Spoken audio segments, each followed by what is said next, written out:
Dans le contexte d'Orientalo Project, qui est un quintet de 5 musiciens et le trio, j'ai eu envie de composer, d'écrire une musique comme je l'entends et je le ressens moi-même. Voilà, que je partage avec de très bons musiciens. C'est un mélange, quoi. Voilà, c'est vraiment un mélange mi-européen, mi-maghrébin. Il y a vraiment ces deux côtés-là dans le projet.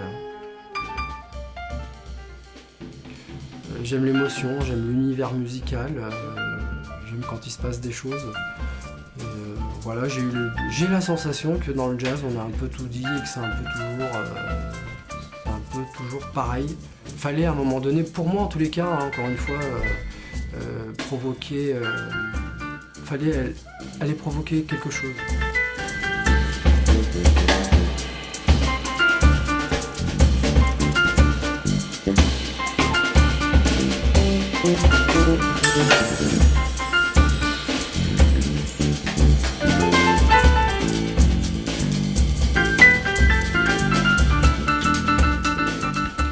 Je pense que l'idée d'Orientalo Project, c'était aussi une manière pour moi de me démarquer et de sortir complètement de l'emprise du jazz et de ceux qui m'ont influencé, des pianistes qui m'ont influencé, qui eux étaient vraiment dans le jazz.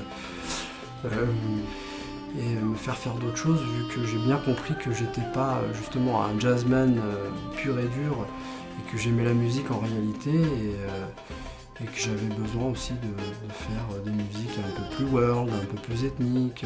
Moi je dis que je fais de l'ethno-jazz. Dans ethno, il y a le mot ethnique, et en fait, en tous les cas, dans le jazz, moi je prends cette direction-là, et parce que c'est ce que j'aime. Voilà, j'aime entendre une flûte, j'aime entendre une voix particulière, j'aime les percussions, la terre, le brassage des cultures, encore une fois.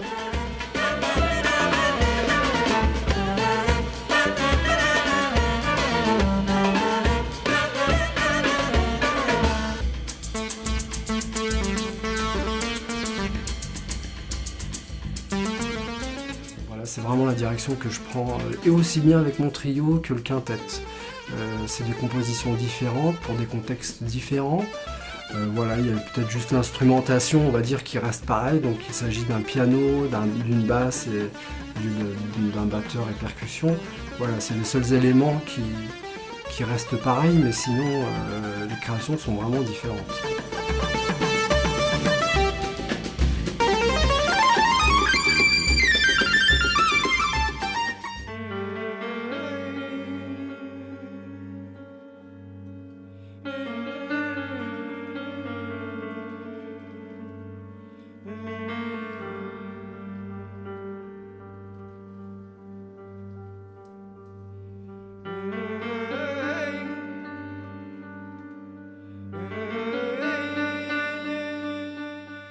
Pour le chant, en fait, j'utilise pas la voix comme il n'y a pas un texte particulier ou une chanson. J'utilise la voix comme un instrument.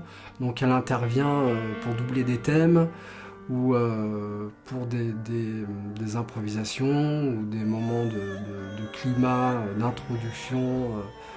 Je cherche aussi à faire que voilà, Yacine Malek, quand on l'entend ou en trio ou en quintet, il y a quelque chose qu'on reconnaît et qu'on identifie. Ouais, et puis en même temps, c'est moi, c'est ma personnalité, donc voilà, qu'on retrouve forcément dans les deux projets. Voilà, donc moi je fais de l'ethno-jazz, c'est ce qui m'intéresse. Ce qui me touche vraiment, c'est ça, c'est d'inventer, de créer des choses et après d'appeler les copains et puis voilà, de monter sur scène, de jouer la musique et puis voilà.